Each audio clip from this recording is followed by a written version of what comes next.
conflict between the Israel Defense Forces and the Lebanese militia Hezbollah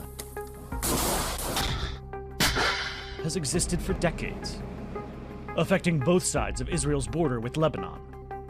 It's a fragile, combustible situation. The latest escalation beginning just one day after Hamas attacked southern Israel on October 7th, 2023. Hezbollah's second-in-command says the militia is acting in solidarity with Hamas, reflecting the group's long-standing resistance against Israel.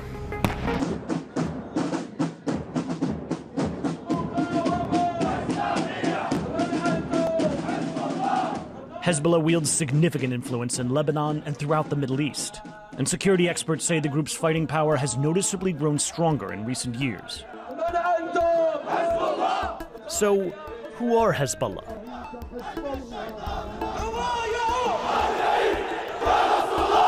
The group was formed during Lebanon's civil war in the early 1980s. Hezbollah, meaning Party of God in Arabic, emerged from the country's huge and impoverished Shiite Muslim population. Lebanon was at civil war, there was no government to speak of, and Hezbollah, as a nascent organization, could do pretty much as it pleased. Initially, Hezbollah was meant to repel Israel's occupation of southern Lebanon. At the time, Israeli forces were occupying it, in part to expel Palestinian fighters who used the country as a base to attack Israel.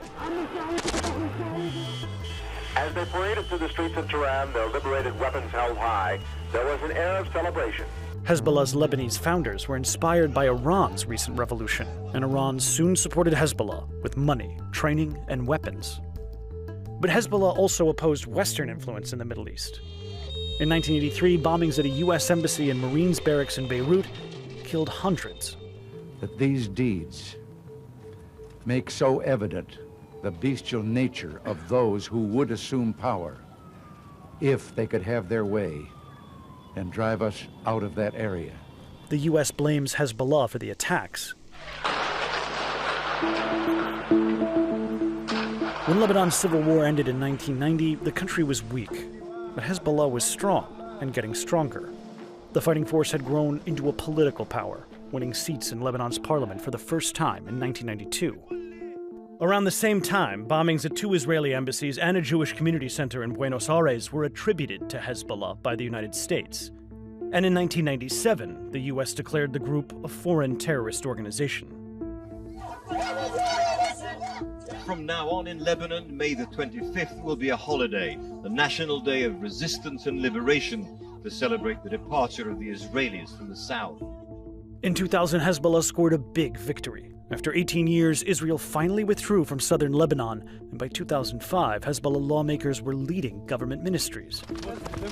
But the following year, the group launched a raid into Israel, killing 3 soldiers and kidnapping 2 others. Hezbollah's leader Hassan Nasrallah hoped to pressure Israel into releasing Lebanese prisoners being held across the border. Israel shot back from sea, air, and land. Israel responded by launching a massive strike on Hezbollah strongholds throughout Lebanon and a month-long ground invasion. Tanks and artillery pounded Hezbollah targets throughout South Lebanon. The conflict killed more than 1,000 Lebanese and laid waste to southern Lebanon and parts of Beirut. Don't expect despair amongst the rubble of South Beirut tonight. It's all about celebration, propaganda, and victory. Their flags prominent on the streets. 5 years later, with Syria spiraling into civil war, Iran enlisted Hezbollah to help it prop up the country's dictator, Bashar al-Assad, a longtime Iranian ally. For the next 8 years, Hezbollah fighters in Syria honed brutal battle techniques. Military experts estimate the group also amassed an arsenal of more than 150,000 rockets and missiles, transforming the scope of their military power. It's the crown jewel in Iran's so-called axis of resistance that includes Iran-backed groups in Iraq and Syria, the Houthis in Yemen, and Hamas in Gaza. Back in Lebanon, Hezbollah largely operates with impunity. It's essentially a state within a state. It provides labor and social services, spiritual support, and even groceries. But the escalations by Hezbollah in southern Lebanon have many Lebanese people wondering if the group will drag the country into another war it can't afford and doesn't want. Are you prepared to escalate?